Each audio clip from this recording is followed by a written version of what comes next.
Salam, selamat pagi saudara yang saya kasih dalam nama Tuhan Yesus Kristus.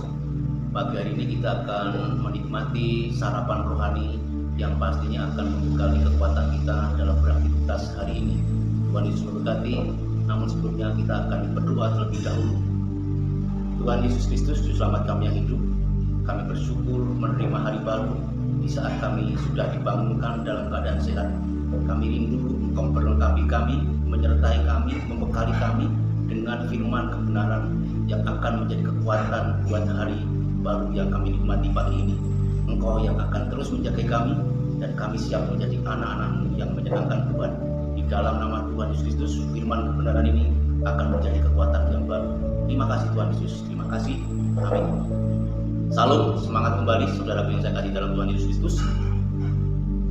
Saya pernah menerima cerita bahwa ketika anak saya sakit demam berdarah, teman saya merekomendasikan untuk datang ke dokter A karena terkenal bahwa dokter itu spesialisasi di dalam menangani penyakit demam berdarah.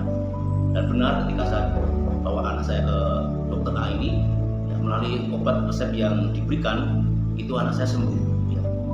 Lalu juga ada cerita yang kita alami dalam kehidupan sehari-hari ketika kita membaca atau melihat di YouTube bahwa ada restoran yang enak dan viral dan banyak yang jajan ke situ, dan kita antusias mau jajan ke restoran itu.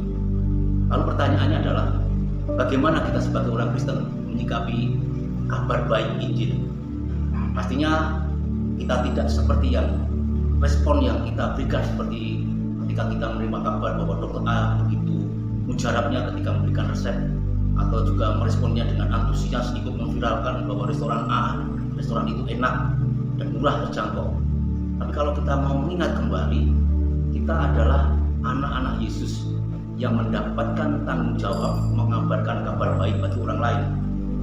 Untuk pagi hari ini saya beri judul Menerima Yesus Menuju Kerajaan Allah, yang saya ambil dalam Yohanes 8 ayat 29. Firman Tuhan berkata, "Dan Ia yang telah mengutus aku, Ia menyertai aku.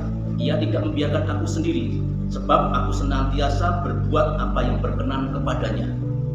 Melalui teks ini kita belajar bagaimana kita menyikapi untuk menjadi orang yang sudah menerima keselamatan, namun juga punya tanggung jawab memberikan kabar baik kepada orang lain.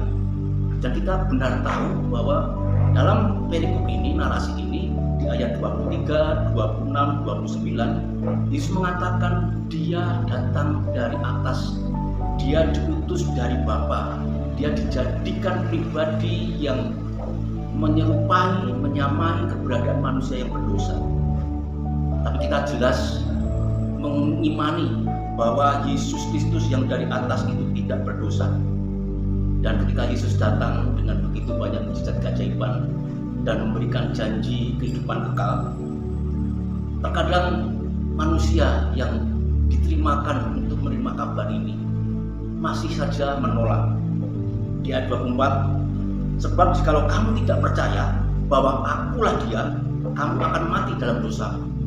Ingat bahwa manusia sejak jatuh dalam dosa tidak akan bisa dengan upayanya sendiri, dengan jerih lelahnya sendiri, bisa sampai ke dalam kerajaan Allah kalau bukan melalui Yesus. Yesus mengatakan akulah dia. Dalam ayat 28 mengatakan demikian, akulah dia yang dari atas. Berarti kita sebagai orang berdosa dan kita yang sudah dijadikan anak-anak kerajaan Allah, sudah tiba waktunya membagikan keselamatan itu kepada orang lain. Karena Yesus mengajarkan hidupnya, pengabdiannya, tujuannya, puncaknya adalah kematian di kayu salib. Maka itu di dalam ayat 29 Yesus Kristus jelas mengatakan, "Dan Ia Bapa yang telah mengutus aku, Bapa menyertai aku. Ia tidak membiarkan aku sendiri, sebab aku senantiasa berbuat apa yang berkenan kepadanya." Yesus sudah memberi teladan hidupnya untuk menjadi perkenan Bapa. Dan kita yang sudah menerima keselamatan harus berkenan, menyenangkan untuk Yesus Kristus Tuhan Juru Selamat kita ini. Seperti yang dicatat oleh Yohanes dalam pasal 14 ayat 6, "Akulah jalan kebenaran dan hidup." Itulah Yesus Kristus kita. seperti yang tertera di dalam ayat 12 pasal 8 dalam Yohanes. Yesus Kristus adalah terang dunia. Maka itu, sebagai anak-anak Tuhan, kita sudah punya pegangan. Yesus yang dari atas menjadi manusia, menjadi penebus bagi kita, dan menjadi terang buat orang-orang percaya. Tuhan Yesus memberkati, dan kita akan tetap setia memilih Yesus Kristus sebagai jalan kebenaran menuju kerajaan Allah.